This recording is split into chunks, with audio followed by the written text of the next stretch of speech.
Hey, welcome to the Mortgage Minute for Wednesday, August 11th. And again, we're going to be talking about headlines in the paper. Now, a couple of weeks ago, we told you guys, we warned you, watch out for headlines because what was going to happen, the housing starts are going to slow down, the sales are going to slow down, the prices are going to drop. This was totally predictable because they're going to have the HST coming in, the rising rates, and of course, it's the summer. People are on holidays. So what do we see today? Housing is no longer a driver. Starts decline. Prices suffer as HST. Interest rates bite. Again, it's just classic because the beauty of all this, of course, is it's all predictable.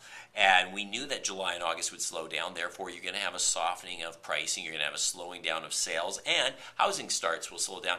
Statistics, I could take statistics and tell any story I want.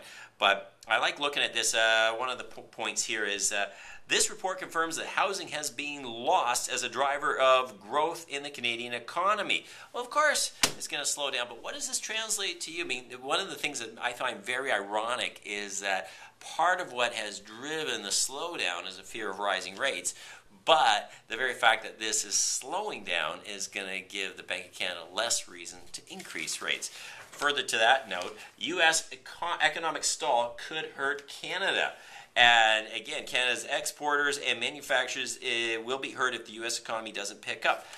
Well, what does that translate to? A further reason for a slowing in the growth of the overall economy. Now, I'm not saying I want the overall economy to slow down. I'm just stating that when you read these headlines, the way to translate them into terms of what it means to you is that it's less likely that we will see a jump in interest rates again on September 20th. Further to that, however, Tuesday's move is a signal of more easing measures to come if the U.S. economy improves, which will affect Canada more strongly. In other words, and of course this is reference to the fact that the Feds chose not to move interest rates and they're going to have more governmental intervention in there. In other words, bottom line, they're not recovering the way they need to.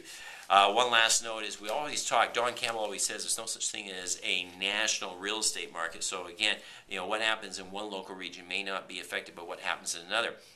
National housing starts were slowed throughout the entire country yesterday with a report from CMHC, but in Kelowna, they were actually up month over month. So again, you got to be careful when you're in a specific region, especially if you're a real estate investor, not to take into consideration when you read headlines that talk about national numbers, well, let alone global housing rebound loses steam. So again, here's a whole article about the global housing market, but you live in a local housing market. You invest in a local housing market. So make sure you get the facts and points in the market that you're buying in.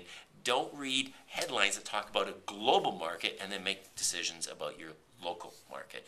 That's the Mortgage Minute for, what is today? It's the 11th of August. I can't believe this. We're almost halfway through August. Wednesday, August 11th, go to my website, peterkinch.com, for more information on all the mortgage news. Thanks.